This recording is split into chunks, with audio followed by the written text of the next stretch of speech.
Magandang araw sa iyo kaibigan. Ako nga pala si Nads. Halika at samahan mo ako pagnilaya ng salita ng Diyos dito sa landas ng pag-asa. Nasa panahon tayo ngayon ng Kwaresma.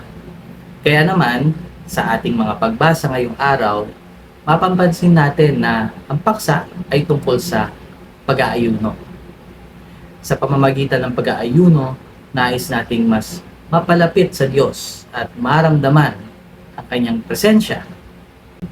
Kapag ang isang tao ay nag-aayuno, sabihin hindi tayo kakain, hindi rin iinom.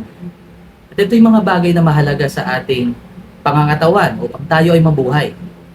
At ito'y upang maalala at matanto natin na gaya ng mga ito, pagkain, inumin, tubig, no? Na mga pangangailangan ng ating pisikal na katawan, na meron din pangangailangan tayong pang-espiritual. Pangangailangan ng ating kaluluwa. At yan ay walang iba, kundi ang presensya ng Diyos. Ang pag-aayuno ay hindi lamang parang pagpapahirap o pagpaparusa sa ating mga sarili, sa ating katawan.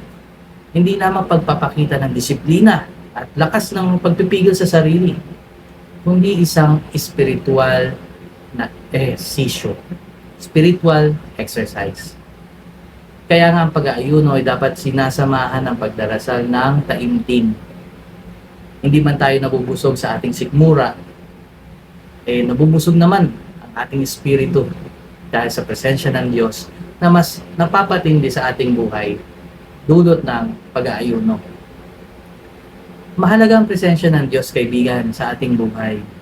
Na ilalayo tayo sa kapahamakan, ay liligtas tayo sa tukso at naitatawid tayo sa mga pagsubok. Napapanatili ang ating kapayapaan at kaligayahan sa ating loob kapag kapiling natin ang presensya ng Diyos. Sa isang nabasa ko nga po na komentaryo, may nagsabi nga na siguro nga kaya hindi kailangan ng mga alagad na mag-ayuno ay dahil kasama at kapiling pa nila si Jesus, ang presensya ng Diyos.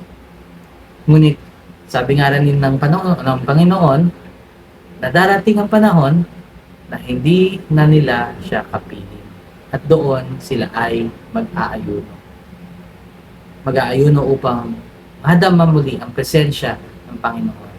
Malapit sa kanila. Presensya na nagpapanatag. Presensya na nagpapatatag. Presensya na nagliligtas. Ang dalangin ko, kaibigan, kung ikaw ay nag-aayuno sa mga panahong ito, ay maramdaman mo ang presensya ng Diyos at malaman malapit lamang siya sa iyo palagi. Lalo na sa mga panahong tulad ngayong Kwaresma.